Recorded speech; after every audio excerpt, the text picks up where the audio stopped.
teman-teman, balik lagi nih di channel YouTube aku, Risma N. Rahmawati. Khusus kali ini aku pengen membahas kupas tuntas IC untuk beasiswa. Entah itu beasiswa dari LPDP, Kementerian Keuangan, ataupun beasiswa BPI, ataupun beasiswa unggulan dari Kementerian Pendidikan dan Kebudayaan. Karena kedua-duanya memang beasiswa istimewa dan juga banyak persaingannya ya.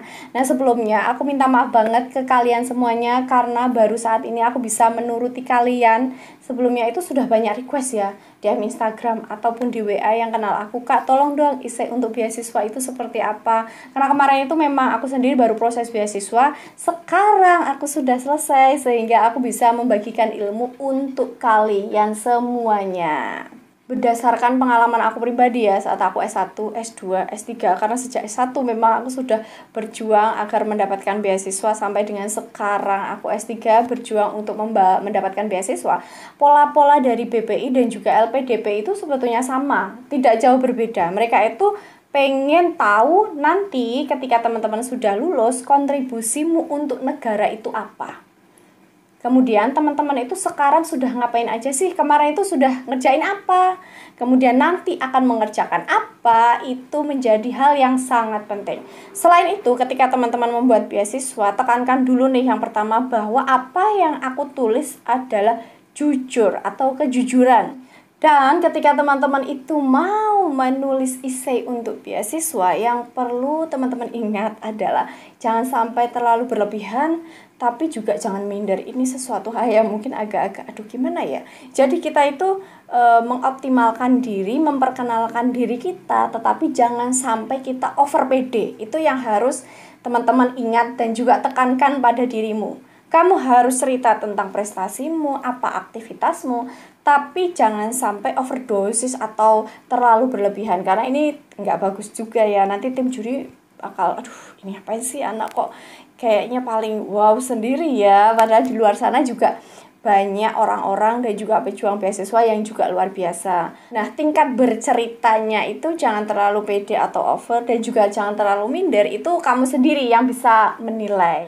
Nah, poin pertama nih kita masuk ya, ini serambi aku membaca esai yang kemarin aku buat. Yang pertama yang harus teman-teman perhatikan adalah judul. Kenapa? Karena judul ini ibarat kata adalah fondasi dari rumahmu. Ketika judulmu menarik, maka tim juri atau tim reviewer itu akan melihat, oh iya nih judulnya saja udah menarik. Tentu mereka akan melanjutkan pembacaan ke dalam isi dari esai yang sudah teman-teman buat. Seperti video aku sebelumnya bahwa esai itu sebetulnya memiliki tiga tahap. Yang pertama itu adalah pembukaan, kemudian isi, dan yang terakhir itu sebetulnya adalah penegasan ataupun penutup. Yang pertama tadi adalah judul. Judulmu itu harus menarik, jangan terlalu panjang dan juga terlalu pendek, dan judul itu akan mewakilkan apa yang pengen teman-teman tulis. Kalau aku bidangnya sastra, ya kan aku bidang sastra, maka judul yang aku tulis untuk beasiswa adalah penguatan literasi budaya melalui sejarah dan karya sastra. Itu adalah judulku. Kemudian setelah judul, aku mau masuk ke dalam pendahuluan. Pendahuluan ini aku tulis dengan memperkenalkan diriku. Siapa sih sebetulnya aku? Nah, di sini aku menuliskan bahwa perkenalkanlah, nama saya adalah Risma, kemudian saya adalah lulusan dari Universitas Gadjah Mada, kemudian apalagi nih, kamu dari prodi apa, itu juga penting kamu ungkapkan dalam pendahuluan atau paragraf pertama. Tetapi yang perlu teman-teman ingat dalam paragraf pertama itu, teman-teman ketika menceritakan dirimu sendiri, memperkenalkan dirimu sendiri, tidak usah terlalu dalam masalah keluarga. Misalnya saudara saya berapa, kemudian ibu saya kenapa, bapak saya kerjanya apa, itu sebetulnya tidak terlalu penting. Karena yang akan melalui proses beasiswa adalah kamu sendiri. Jadi teman-teman cukup menceritakan kamu sendiri. Namamu siapa, dari universitas mana, kemudian prodimu apa. Itu yang paling penting. Kemudian di paragraf yang kedua, aku menceritakan tentang aktivitasku sekarang ini. Karena aktivitasku mengajar, maka aku akan menceritakan bahwa aku mengajar di mana, kemudian mengajar prodi apa, kemudian kenapa aku memilih menjadi pengajar, itu juga boleh aku ceritakan. Kalau teman-teman aktivitasnya adalah mengelola satu komunitas, ya sudah, itu bisa juga diceritakan dalam paragraf kedua. Karena di paragraf selanjutnya, aku juga cerita tentang aktivitasku selain mengajar. Aktivitasku selain mengajar adalah mengelola komunitas yang tentunya berkaitan dengan prodi aku, sastra dan juga kebudayaan. Kalau teman-teman dari prodi lain, silahkan teman-teman menyesuaikan ya, komunitas apa sih yang kalian lakukan, kalian geluti dan juga kalian ikuti dalam keseharian. Itu penting banget untuk kamu tulis dalam esaimu. Jadi tim juri itu akan tahu, oh anak ini aktivitasnya selain mengajar adalah mengelola komunitas. Misalnya seperti itu. Oke, karena aku mengelola dua komunitas, maka yang pertama tadi setelah mengajar, aku mengelola satu komunitas, dan juga yang kedua juga aku mengikuti komunitas yang lain, maka itu akan aku ceritakan juga di dalam esaiku atau di dalam paragrafku yang ketiga. Paragraf selanjutnya dalam tulisan aku menceritakan tentang tema penelitian yang nanti akan aku kerjakan ketika aku menempuh studi.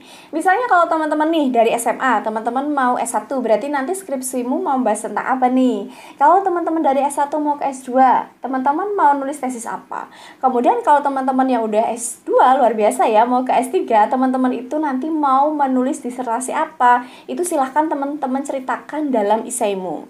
Tidak usah terlalu panjang dan juga tidak terlalu pendek. Yang paling penting esensinya adalah temamu apa, judulmu apa, kenapa kamu memilih itu, dan nanti ketika kamu sudah menulis itu, apa sih efeknya untuk dirimu dan juga negara itu seperti apa. Nih contohnya ya, dari tulisan aku, semoga ini membantu. Silahkan teman-teman lihat. Kemudian teman-teman itu juga boleh banget menceritakan tentang kenapa sih teman-teman itu memilih universitas itu dan juga prodi itu. Misalnya, kenapa aku memilih di UGM? Kenapa? Oh, karena memang di situ ada salah satu pakar guru besar yang memang ahli dalam wacana pasca kolonial. Karena memang sesuai dengan tema yang pengen aku ambil. Nah, itu teman-teman juga bisa ceritakan. Kemudian kalau teman-teman memilih di UI, ITB, Brawijaya, ataupun dimanapun, teman-teman juga boleh ceritakan dalam esaimu. Kenapa mengangkat tema itu, kenapa mengangkat universitas itu atau memilih universitas itu, kenapa prodi itu, silahkan teman-teman jelaskan di dalam esaimu. Nah, ini dia yang terakhir, poin yang paling penting yang harus teman-teman pikirkan. Karena bukan hanya penting untuk esai, tetapi nanti biasanya juga akan ditanyakan dalam sesi wawancara adalah, apa hayo? Di awal tadi aku udah bilang, nah, betul banget, kontribusimu untuk negara. Jadi, setelah teman-teman lulus, dibiayai, kamu mau apa nih? Tentu ini menyesuaikan dengan kamu sendiri, sesuai dengan prodimu, minatmu, dan juga bakatmu. Kalau dalam paragraf yang hampir terakhir atau penutup ini, aku menceritakan bahwa setelah aku selesai dalam program ini atau S2 ini, ya tentu aku akan melanjutkan komunitas yang sudah aku kelola dan aku ikuti. Itu yang pertama. Kemudian yang kedua, aku pengen menjadi pengajar tetap di salah satu universitas. Di mana misalnya? Kemudian yang terakhir adalah impian terbesar aku ketika aku sudah diberikan dana beasiswa dan juga lulus, atau kontribusiku itu apa sih? Mau teman-teman itu apa? Kalau aku di sini karena memang aku basicnya bahasa dan sastra, aku pengen mengembangkan literasi bahasa dan juga budaya di luar negeri. Karena begini, aku berpikir banyak ya sekarang ya orang-orang itu yang mendapatkan beasiswa atau orang-orang yang bekerja di luar negeri, mempunyai banyak keturunan di sana, kemudian anak-anak kecil sekolah di luar negeri. Tentunya di luar negeri itu pengembangan budaya dan sastra tentang Indonesia itu sangat minim. Nah, di sini aku memberikan salah satu peran nantinya, bekerja sama juga dengan orang-orang atau mahasiswa yang sudah menerima beasiswa BPI ataupun LPDP di luar negeri, bekerja sama dengan mereka, yuk kita kembangkan literasi budaya, sastra, dan kebudayaan agar orang-orang yang di luar negeri tetap mengenal, terutama anak-anak kecil tetap mengenal budaya kita, budaya bangsa Indonesia, sehingga mereka tidak lupa akan identitas bangsa Indonesia. Nah, kalau teman-teman sendiri, silakan teman-teman disesuaikan. Misalnya orang ekonomi, ya silakan teman-teman bisa jadi pengusaha, kemudian kontribusimu dalam bidang ekonomi itu apa. Kemudian kalau teman-teman dari teknik, ya teman-teman setelah lulus itu teman-teman mau apa, kemudian sumbangsihmu untuk negara itu sebetulnya seperti apa. Ini adalah poin penting yang biasanya ditekankan oleh para tim juri. Karena mereka ingin tahu setelah kamu mendapatkan beasiswa, apa sih yang ingin kamu lakukan. Jangan-jangan ketika teman-teman sudah dikasih beasiswa, teman-teman nganggur aja nih. Nah, jangan seperti itu ya.